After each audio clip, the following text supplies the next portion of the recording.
പോകുന്നത് ഈസി ആയിട്ടുള്ള കേക്കിന്റെ റെസിപ്പി ആയിട്ടാണ്. ഒരു ടൂട്ടി ഫ്രൂട്ടി കേക്കിന്റെ എല്ലാവരുടെയും വീട്ടിലുള്ള സാധനങ്ങൾ കൊണ്ട് തന്നെ ഇത് ഉണ്ടാക്കാം. അപ്പോൾ പോകാം വീഡിയോയിലേക്ക്. അതിനായിട്ട് ഇൻഗ്രീഡിയൻസ് പരിചയപ്പെടാം. കുറച്ച് ഓയിൽ, 4 മുട്ട, പഞ്ചസാര പൊടിച്ചത്, ബേക്കിംഗ് സോഡ, ഇത് ബേക്കിംഗ് പൗഡർ, ഇത് മൈദ, കുറച്ച് ടൂട്ടി ഫ്രൂട്ടി. പിന്നെ ഒരു കേക്ക് ഉണ്ടാക്കുന്ന പാത്രത്തിൻ്റെ സൈഡിലോട്ട് ഓയിൽ വെച്ചിട്ട് ബട്ടർ പേപ്പർ ഒട്ടിച്ച് വെച്ചിരിക്കുന്നതാണ്. കേക്കിൻ്റെ പാത്രം വേണമെന്നില്ല, നമ്മുടെ വീട്ടിലുള്ള ചോറ്റ് പാത്രത്തിലായാലും നമുക്ക് ഉണ്ടാക്കാം. ഇത് കേക്കിൻ്റെ സൈഡൊന്നും ഇതിൻ്റെ തൊട്ടിപ്പിടിച്ചിരിക്കാനായിട്ട് ഈ ബട്ടർ പേപ്പർ. അപ്പം നമുക്ക് തുടങ്ങിയാലോ. ഒരു കപ്പ് മൈദ, 1 teaspoon baking powder, 1/4 teaspoon baking soda ചേർത്ത് നന്നായിട്ടൊന്ന് അരിച്ചെടുക്കണം. ആദ്യം മുട്ടും നനയില്ലാത്ത മിക്സിൻ്റെ ജാർ എടുക്കുക. എന്നിട്ട് മുട്ട ഒട്ടിച്ച് വയ്ക്കുക.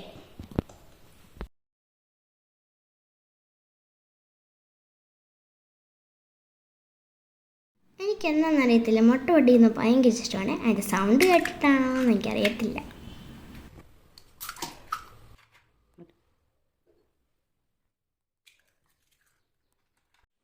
നമ്മൾ ബീറ്റർ ഉപയോഗിക്കുന്നില്ലല്ലോ, അപ്പോൾ നമുക്ക് മിക്സ് ചെയ്തിട്ട് നന്നായിട്ട് ബീറ്റ് ചെയ്തെടുക്കാം.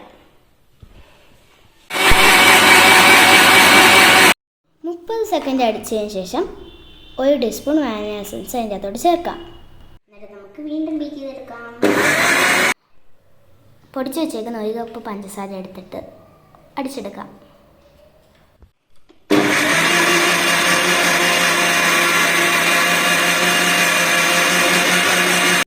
1/2 കപ്പ് ഓയിലിട്ട് കൊടുക്കാം.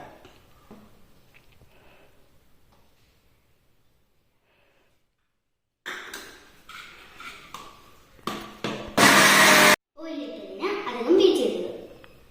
നോക്കിയേ, നല്ല അടിപൊളിയായിട്ട് പൊങ്ങി വന്നില്ലേ.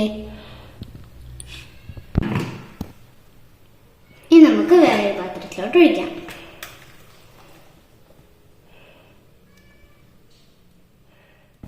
കേക്ക് ഉണ്ടാക്കാനുള്ള പാത്രം ഒന്ന് ഫ്രൈ ചെയ്തെടുക്കാം. ഇത് സാധാ അലുമിനിയം പാത്രമാണ്. ഇതിൻ്റെ അകത്ത് റിങ് ഇറക്കി വെച്ചിട്ടുണ്ടെന്നേ ഉള്ളൂ. ഈ പാത്രം ഒരു 10 മിനിറ്റ് ഫ്രൈ ചെയ്യാൻ വെക്കുക. ഇനി പൊടികളെല്ലാം 2-3 തവണയായിട്ട് ബാറ്ററിലോട്ട് വെച്ചിട്ട് മിക്സ് ചെയ്യാം.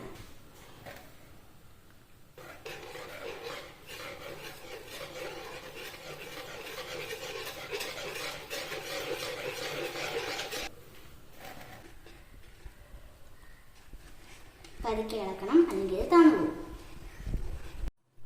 ഇത് 1 ടേബിൾ സ്പൂൺ മൈദ ടൂട്ടി ഫ്രൂട്ടിയിലൂടെ മിക്സ് ചെയ്തതാണ്, അല്ലെങ്കിൽ ടൂട്ടി ഫ്രൂട്ടി കേക്കിൻ്റെ അടിയിൽ അടിഞ്ഞു പോകും.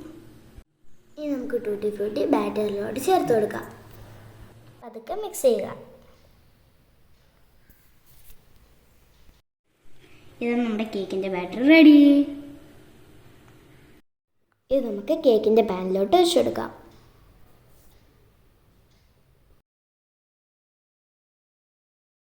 നമുക്കൊന്ന് നല്ല രീതിയിൽ ടാപ്പ് ചെയ്യാം. ചൂടായിരിക്കുന്ന അലുമിനിയം പാത്രത്തിലോട്ട് നമ്മുടെ കേക്കിൻ്റെ ട്രേ ഇറക്കി വെച്ച് കൊടുക്കാം. കൈ പൊള്ളാതെ സൂക്ഷിക്കണേ. ഭാരമുള്ള എന്തെങ്കിലും സാധനം എടുത്ത് ഇതിന് മുകളിലേക്ക് വെച്ചെടുക്കുക. ഇടയ്ക്ക് കേക്ക് ബേക്കായാൽ വേണം വരുന്നുണ്ടോ നോക്കാം. 20 മുതൽ 25 മിനിറ്റ് വരെ എടുക്കും കേക്ക് ബേക്കാവാൻ. ഗ്യാസിൻ്റെ ഫ്ലെയിം അനുസരിച്ച് 30 മിനിറ്റ് കഴിഞ്ഞപ്പോൾ കേക്ക് ബേക്കായിട്ട് വന്നു. കണ്ടോ, സ്ക്വയറിലൊന്നും ഒട്ടിപ്പിടിച്ചിട്ടില്ല. ഈ അടുക്കള നിറയെ മണം, കേക്ക് ബേക്കായതിൻ്റെ മണം. നമ്മുടെ കേക്ക് വെന്ത് വന്നിട്ടുണ്ട്. ഞങ്ങളുടെ വീട്ടിൽ നിറയെ കേക്ക് വന്നതിന് സ്മെല്ലാട്ടോ.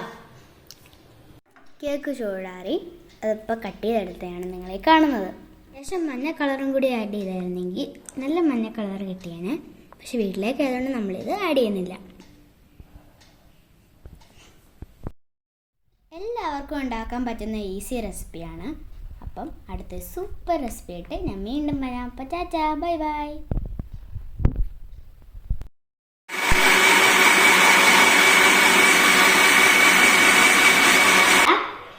1 സ്പൂൺ ബേക്കിംഗ്